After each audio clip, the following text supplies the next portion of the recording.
Andres from AA Sports, here with more Mexican national team news. I know this video is very, very late as of today, and the filming of this video, the Selección will have their 2 games against New Zealand and Canada in a couple of days. But I nevertheless wanted to give my take and reactions to the Mexico national team's coaching change following the Copa America group stage exit, and the team's very much poor form. So, as we all know by now, Jaime Lozano is no longer the head coach of the Mexico national team. This comes following underwhelming results, such as barely qualifying for the Copa America against Honduras, failing to win the CONCACAF Nations League in 2024, and even a draw against Uzbekistan. Finally, after Mexico's group stage fracaso in the Copa America, Lozano has resigned from the head coaching job in lieu of being ousted and fired from the national team and federation. Fans and sports media could kind of see this one coming, given that Javier Aguirre did not stay in La Liga and joined the national team once again as some sort of, I think, like advisor role within the team and the federation. The federation also forced their hand on Jaime Lozano, making him call up new players and branding it as a generational shift, when in reality it was the federation imposing players on him and the team and not giving him full control. And the federation then having the audacity to tell him that if he fails to succeed with the players that the federation imposed on him, that he's out. And that scenario just makes it even worse for Jaime Lozano. And look, I do agree with the general idea that Jaime Lozano was not the right coach to lead us into the World Cup in 2026. I do think that he lacked experience and that ability to adapt on the spot compared to other coaches such as Matias Almeida, Marcelo Bielsa, Scaloni for Argentina, and Guardiola for Man City, or what Jurgen Klopp was for Liverpool. I do think Jimmy lacked that. Jaime Lozano's lack of adjustments and ability to adapt, always sticking to a script, almost a script really, of making the first substitutions by the 55th or 60th minute. He's at fault for that struggle to adapt. Making mistakes like putting Jordi Cortizo in as a winger when he's a midfielder, or being reluctant to play with 2 number 9s up front, that's on Lozano. That's on him. That is nothing good to have in a head coach. However, I really don't like how the federation handled the coaching change and Jaime Lozano's tenure. I think the Mexican Federation got caught up in the hype of winning the Gold Cup again in 2023, and they immediately went into hyping up and marketing Jaime Lozano for marketing purposes. And this was not a wise decision. We have been down this road once already with Tata Martino, who won the Gold Cup. They hyped him up to fans, but in the long run, we quickly realized he was reluctant to adapt as well, yet still kept him through the World Cup despite the clear need for a new coach.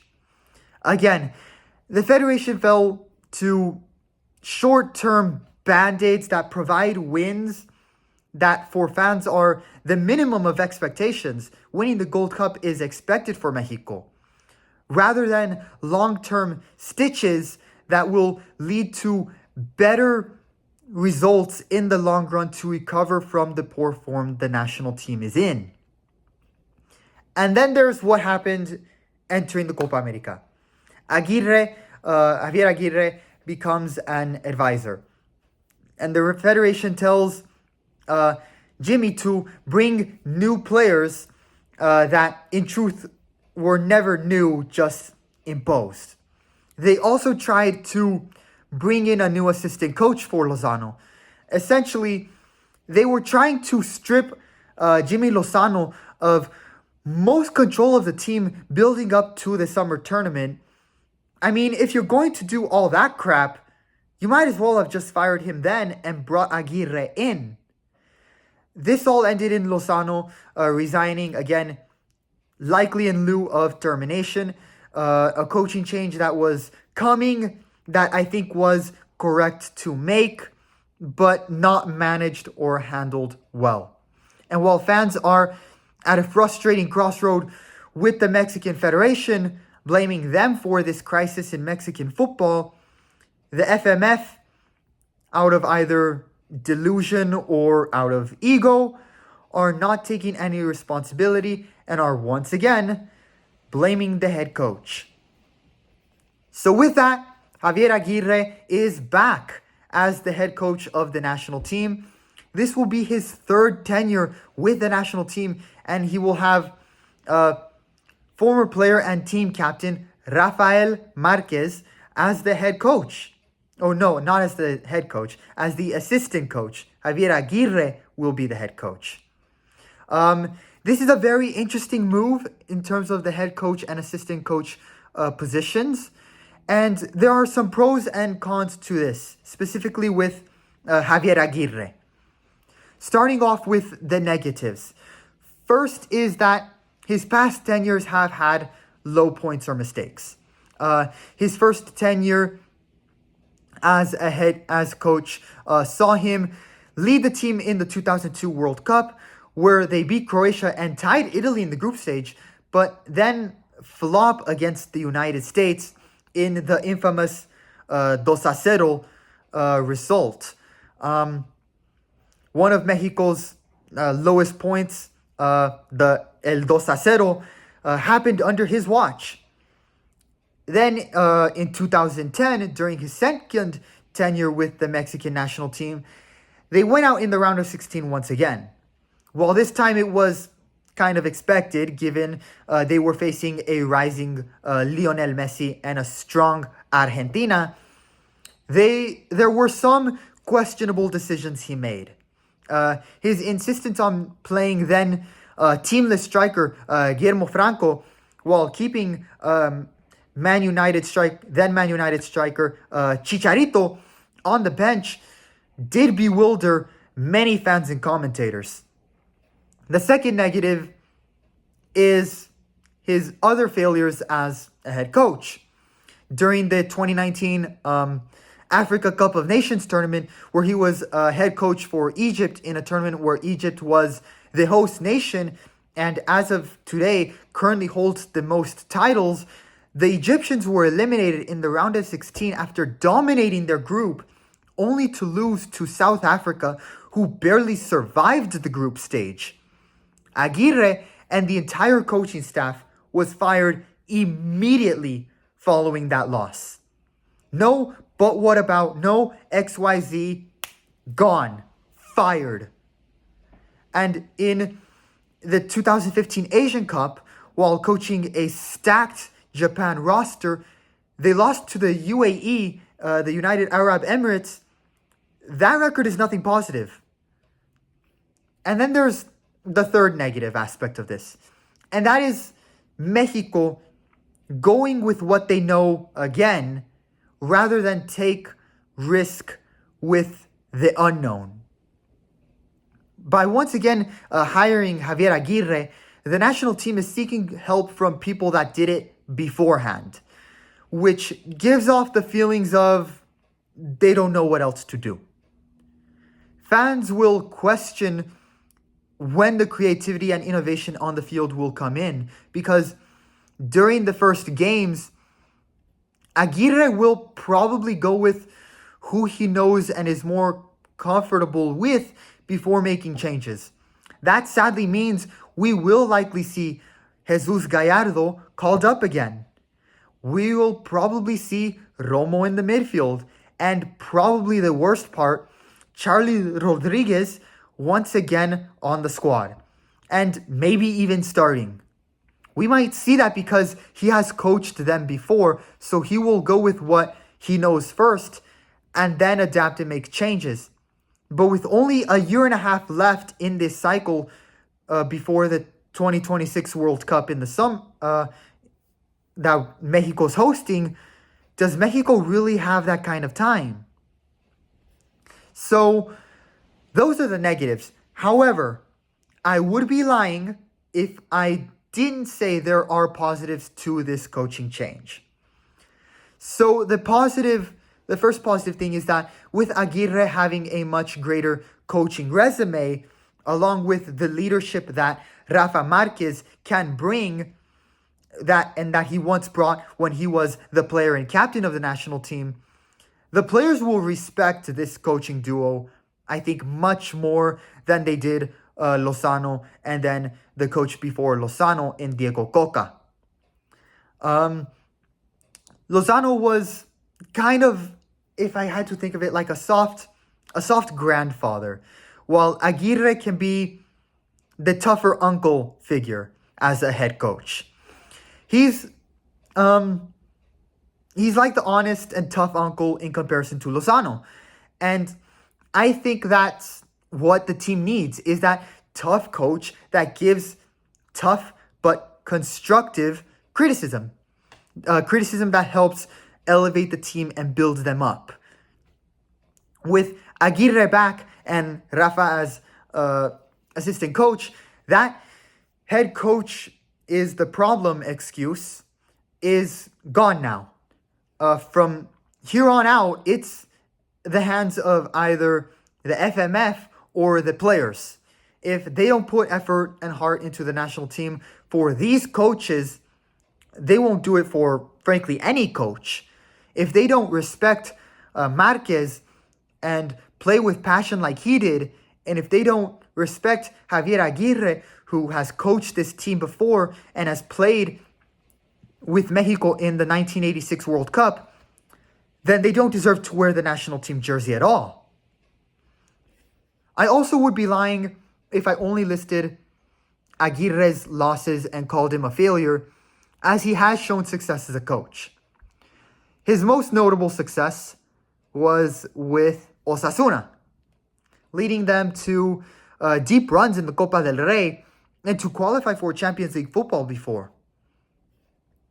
The third positive thing coming with Aguirre's appointment is that he, as of recently especially, he has shown tactical flexibility, that ability to adapt and adjust, especially during his more recent tenures. Like I said, many fear his style of play with Mexico will be defense-based and pragmatic football based on his tenure last year in La Liga with Mallorca. But frankly, he was kind of forced to play a boring, defense-based, pragmatic style of football at Mallorca. The club's management branch sold their best creative offensive player to another team, and he was left with a weak offense to try and save them from relegation.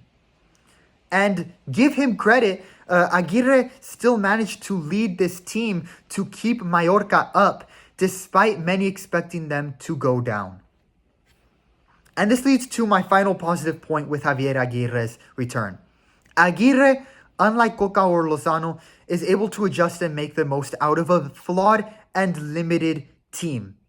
We saw that with Mallorca, not only saving them from relegation, but also in that same season last year, he coached them to the Copa del Rey final, a final that nobody expected them to be in. Mexico is a flawed and limited team right now, especially in the midfield.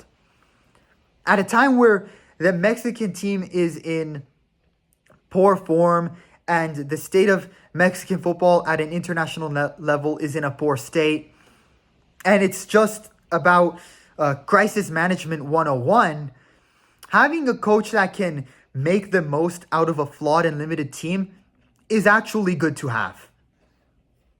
In terms of style of play, I would hope for and look to see if Aguirre try to make the team a high press counterattacking side. I don't think the team should try to play possession ball like Mexico was during the 2014 or 2018 cycles, as frankly, Mexico, we don't have the midfield to do that right now. I think the defense will remain strong, and the offensive front with Santi, Chino, and Julian Quiñones can be lethal, but the big thing is to see what he will work on in the midfield and how the style of play will evolve. And of course, the biggest question: will Javier Aguirre's third tenure be successful? I think if Mexico makes it out of the group stage and they win a round of 32 match in the World Cup, I think that's a success. I think if he helps bring in a new era of players and builds them up for a 2026 where they show better form and then have the ability to potentially go all in for 2030, we won't know until later down the line, obviously, but I think that would be good. I think that would be success from Javier Aguirre. If he restores the trust, that confianza that has been completely lost since 2021, I think that's a success. I think that if the Mexican Football Federation lets him call the shots and trust him going forward, this will work.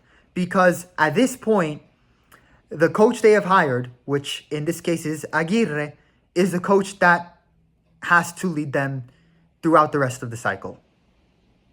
So if they let him call the shots and trust him going forward, this will work. But that's the key thing. The federation must give Javier Aguirre and Rafa Marquez full control. That this is their team. Because if they do what they did with Jaime Lozano, where they impose players, force a change on the team, while putting his coaching position on the hot seat, then it doesn't matter who is the coach, because that will just set the team up for failure. I think there is a little more hope. Now. Now we will just have to see what the new coaches plan, starting with their international friendly games in September that are upcoming very soon. Leave a like and subscribe to the channel if you like the content. That is all for me in this sports video.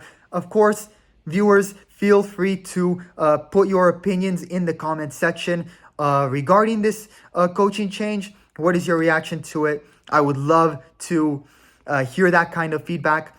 Stay tuned for more content, of course. Thanks for watching, and I'll see you all in the next one.